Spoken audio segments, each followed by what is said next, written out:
নমস্কার, আমি মঞ্জু ভট্টাচার্য। আমার গ্রন্থ পাঠ আসরে আপনাকে স্বাগত জানাচ্ছি। আজ আমি পড়ে শোনাব শ্রী শ্রী চৈতন্যদেব গ্রন্থ থেকে অষ্টম অধ্যায়ের পরবর্তী অংশ। এদিকে সমাগত জনমণ্ডলী সন্ন্যাসীর দর্শন ও কৃপালাভের জন্য ব্যস্ত হইয়া পড়িলেন। অনেক ব্রাহ্মণ আবার সন্ন্যাসীকে ভিক্ষা দিবার জন্য আগ্রহান্বিত হইয়া অনুনয় বিনয় আরম্ভ করিলেন। ইহাতে বল্লভাচার্য অতিশয় চিন্তিত হইলেন, পাছে চৈতন্যদেবের কোনো কষ্ট ও অসুবিধা হয়। তিনি সকলকে বাধা দিয়া বলিলেন, এখানে নিমন্ত্রণ করা চলিবে না। যদি নিতান্ত আগ্রহ থাকে প্রয়াগে গিয়া নিমন্ত্রণ করিয়া আনিতে হইবে। এখানে ইহার থাকা সম্ভব নহে। আমি এখনই প্রয়াগে রাখিয়া আসিব। চৈতন্যদেব মধুর বাক্যে সকলকে তুষ্ট করিলেন এবং সৎভাবে জীবনযাপন, ভগবানের চিন্তা ও নাম কীর্তন করিবার জন্য উপদেশ দিয়া বিদায় লইলেন। ভট্ট লোকের ভিড় ঠেলিয়া অতি সন্তর্পণে তাহাকে নৌকায় উঠাইলেন এবং প্রয়াগে বাসস্থানে পৌঁছাইয়া দিয়া নিশ্চিন্ত হইলেন।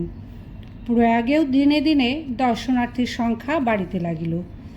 জিজ্ঞাসুকে তিনি কখনো প্রত্যাখ্যান করিতেন না, একেবারে রিক্তভাবে কাহাকেও ফিরাইয়া দিতেন না। ভগবানের মহিমা কীর্তন করিয়া, ভগবত তত্ত্ব শুনাইয়া ও ভগবানের নাম গুণ কীর্তনের সহজ সুখকর প্রণালী উপদেশ দিয়া তিনি লোককে ত্রিতাপ জ্বালা জুড়াইবার, ভব কারাগার হইতে মুক্ত হইবার সুগম পথ দেখাইয়া দিতেন। ক্রমশ ভক্ত সংখ্যা আরও বাড়িয়া যাওয়ায় তিনি ওই স্থান ছাড়িয়া দশাশ্বমেধ ঘাটে অপেক্ষাকৃত নির্জন স্থানে চলিয়া গেলেন। শ্রীরূপ ও অনুপম তাহার সঙ্গে আসিলেন এবং নির্জন স্থান খুব অনুকূল হওয়ায় তিনি তাহাদিগকে বিশেষভাবে শ্রীরূপকে শিক্ষা দিতে লাগিলেন। তাহার কৃপাতে শ্রীরূপের হৃদয়ে তত্ত্বজ্ঞানের সম্যক স্ফুরণ হইল। লোক ভিড় ভয়ে প্রভু দশাশ্বমেধ যাইয়া রূপ গোসাইকে শিক্ষা করায় শক্তি সঞ্চারিয়া। কৃষ্ণতত্ত্ব, ভক্তিতত্ত্ব, রসতত্ত্ব প্রান্ত সব শিখাইল প্রভু ভাগবত সিদ্ধান্ত। রামানন্দ রায় পাশে যত সিদ্ধান্ত শুনিল, রূপে কৃপা করি তাহা সব সঞ্চারিল। শ্রীরূপ হৃদয়ে প্রভু শক্তি সঞ্চারিলা, সর্বতত্ত্ব নিরূপিয়া প্রবীণ করিলা। মাঘে প্রয়াগে বাস করিয়া চৈতন্যদেব বারাণসীর দিকে যাত্রা করিলেন। শ্রীরূপ ও অনুপম তাহার সঙ্গে চলিবার অনুমতি চাহিলে তিনি তাহাদিগকে বৃন্দাবনে গিয়া কিছুকাল একান্তে বাস ও ভগবত ভজন করিবার জন্য আদেশ দিলেন এবং পরে পুরীতে গিয়া তাহার সঙ্গে মিলিত হইতে বলিয়া গেলেন। এদিকে তিনি কাশী পৌঁছিবার পূর্বরাত্রে তাহার বিশেষ অনুগত কাশীবাসী ভক্ত চন্দ্রশেখর তাহাকে স্বপ্নে দর্শন করিয়া পরদিন ভোরবেলায় তাহার দর্শন আশায় প্রয়াগের পথে ধাবিত হইয়াছিলেন। চন্দ্রশেখরকে বহুদূর যাইতে হইল না।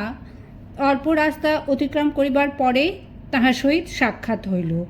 প্রেমে পুলকিত হইয়া ভক্ত তাহার চরণে দণ্ডবৎ পতিত হইলেন।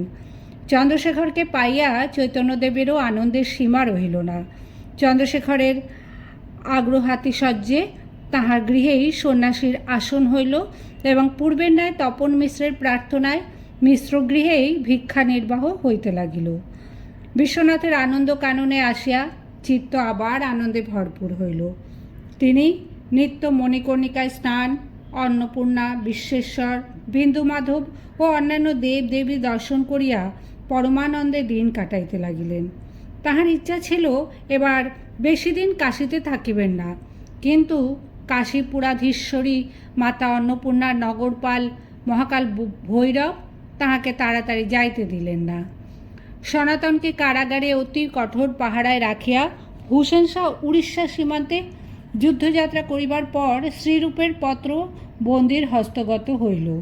পত্র পড়িয়া সনাতন আরও উতলা হইলেন এবং চৈতন্যদেবকে দর্শন ও ভ্রাতৃদ্বয়ের সঙ্গে মিলনের উপায় খুঁজিতে লাগিলেন। হেথা গৌড়ে সনাতন আছে বন্দিশালে, শ্রীরূপ গোসাইয়ের পত্রী আইল হেন কালে। পত্রী পাইয়া সনাতন আনন্দিত হইলা, যবন রক্ষক পাশ কহিতে লাগিলা, তুমি এক জিন্দাপীর মহাপুণ্যবান, কেতাব কোরআন শাস্ত্রে আছে তোমার জ্ঞান। এক বন্দি ছাড়ি যদি নিজ ধন দিয়া, সংসার হইতে তারে মুক্ত করেন গোসায়া। পূর্বে আমি তোমার করিয়াছি উপকার, এবে তুমি আমা ছাড়ি করো প্রত্যুপকার। 5 সহস্র মুদ্রা দিব করো অঙ্গীকার, পুণ্য অর্থ 2 লাভ হইবে তোমার। তবে সেই যবন কহে, শুনো মহাশয়, তোমারে ছাড়িয়ে কিন্তু করি রাজ ভয়। সনাতন কহে, তুমি না করো রাজ ভয়, দক্ষিণে গিয়াছে যদি নেউটিয়া ঈশ্বয়। তাহাকে কহিও সেই বাহ্যকৃত্যে গেল, গঙ্গার নিকট গঙ্গা দেখি ঝাঁপ দিল। অনেক দেখিল তার লাগি না পাইল, দারুকা সহিত ডুবি কাহো বহি গেল। কিছু ভয় নাহি আমি এদেশে না রব, দরবেশ হইয়া আমি মক্কায় যাইব। এইভাবে অনেক বলা কহার পরে কারাপ্রহরীর মন নরম হইল এবং 7,000 মুদ্রা দানের অঙ্গীকার করাইয়া একদিন গভীর রাত্রে সনাতনের বন্ধন মুক্ত করিয়া তাড়াতাড়ি গঙ্গা পার করাইয়া দিল। মুক্তি পাইয়া সনাতন পূর্বের প্রতিশ্রুতি অনুসারে বণিকের নিকট গচ্ছিত ধন হইতে সেই 7,000 মুদ্রা দিবার ব্যবস্থা করিলেন এবং ঈশান নামক জনৈক বিশ্বস্ত ভৃত্যকে সঙ্গে লইয়া তৎক্ষণাৎ অতি দ্রুত পশ্চিম দিকে ছুটিলেন। প্রকাশ্য পথে পলাতক বন্দির চলিবার উপায় নাই, তাই পাহাড় জঙ্গলের ভেতর দিয়া অনবরত চলিয়া বহু কষ্টে 2 দিন পরে রাজমহলের পার্বত্য প্রদেশে এক ঘাঁটির নিকট উপস্থিত হইলেন। এক ভূঁইয়া সেখানকার পাহারাদার। রাজবন্দী সনাতন সেখানে উপস্থিত হইয়া গোপনে বন পথ পার করিয়া দিবার জন্য তাহাকে কাকুতি মিনতি আরম্ভ করিলেন। ভূঁইয়া অতি সহজেই সম্মত হইল এবং দিনের বেলা স্নানাহার ও বিশ্রাম করিতে অনুরোধ করিয়া বলিল, রাত্রে সে নিজে লোক সঙ্গে দিয়া বনের রাস্তা গোপনে পার করিয়া দিবে, কেহ কিছু জানিতে পারিবে না। ভূঁইয়ার আদর যত্নে তাহার বাড়িতেই তাহারা অবস্থান করিলেন। অনাহার অনিদ্রার পর ভালোরূপ স্নানাহার বিশ্রাম করিতে পাইয়া শরীরের অবসাদ গ্লানি অনেক কাটিয়া গেল। আহারান্তে বিশ্রাম করিতে করিতে রাজমন্ত্রী সনাতনের মনে ভাবনা উপস্থিত হইল, এই ভূঁইয়া আমাদিগকে এত আদর যত্ন করিতেছে কেন? রাজবন্দী অপরাধী আমি, গোপনে পলাইতেছি, এরূপ স্থলে পাহারাদারের আদর যত্ন করিবার কারণ কি? ভাবিয়া চিন্তিয়া সনাতন সঙ্গী ঈশানকে ডাকিলেন এবং তাহার নিকট কিছু ধন সম্পত্তি আছে কিনা জানিতে চাহিলেন। ঈশান বিনীতভাবে বলিলেন, আপদে বিপদে পথের সম্বল হিসাবে 7টি মোহর সঙ্গে লইয়াছি। শুনি সনাতন তারে করিল ভর্তস্বন, সঙ্গে কেন আনিয়াছ এই কাল জম? তবে সেই 7 মোহর হস্তেতে করিয়া ভূঁয়া কাছে দিয়া কহে, মধুর করিয়া, এই 7 মোহর আছিল আমার, ইহালয়া ধর্ম দেখি কর মোরে পার। রাজবন্দী আমি, গরিদ্দার যাইতে না পারি, পুণ্য হবে পর্বত আমাদেহ পার করি। সনাতনের কথা শুনিয়া ভূঁইয়া হাসিতে হাসিতে বলিল, তোমার সঙ্গী নিকট 8টি মোহর আছে। গণনা দ্বারা জানিতে পারিয়া আমি তোমাদিগকে আদর যত্ন করিয়া স্থান দিয়াছি। উদ্দেশ্য ছিল রাত্রে তোমাদিগকে হত্যা করিয়া মোহর লইব। আমি এইভাবেই হত্যা করিয়া লোকের ধন অপহরণ করি, কিন্তু তুমি যখন নিজেই দিতে চাহিতেছ তখন আর তোমার ধন লইব না। তোমাদের মোহর তোমরাই সঙ্গে লইয়া যাও। রাত্রে আমার লোকজন সঙ্গে দিয়া বনের রাস্তা নিরাপদে পার করাইয়া দিব, কোনো ভয় নাই, নিশ্চিন্ত থাকো। সনাতন কিছুতেই মোহর ফিরাইয়া লইলেন না। গোসাই কহে, কেহ দ্রব্য লইবে আমারি, আমার প্রাণ রক্ষা করো, দ্রব্য অঙ্গী করি। সনাতনের অনুরোধে অনুনয়ে বিনয়ে ভূঁইয়া অবশেষে মোহর 7টি গ্রহণ করিল এবং সঙ্গে লোক দিয়া গভীর রাত্রে জঙ্গলের ভেতরে রাস্তায় সীমান্ত দেশ পার করিয়া দিল। পরদিন সকালবেলা সনাতন ঈশানকে জিজ্ঞাসা করিলেন আর কিছু সঙ্গে আছে কিনা। ঈশান বিনীতভাবে স্বীকার করিলেন শেষ সম্বল একটিমাত্র মোহর এখনও তাহার নিকট রহিয়াছে। সনাতন তাহাকে সেই মোহরটি লইয়া দেশে ফিরিয়া যাইতে আদেশ করিলেন। অনুগত ভৃত্য কাঁদিতে লাগিল। সনাতন তাহাকে মিষ্ট কথায় প্রবোধ দিয়া বিদায় দিলেন এবং নিঃসম্বল কাঙাল বেশে ভগবানের নাম লইয়া উত্তর পশ্চিমাঞ্চলের পথ ধরিলেন। তারে বিদায় দিয়া গোসাই চলিলা একেলা, হাতে করোয়া ছেঁড়া কন্থা নির্ভয় হইলা।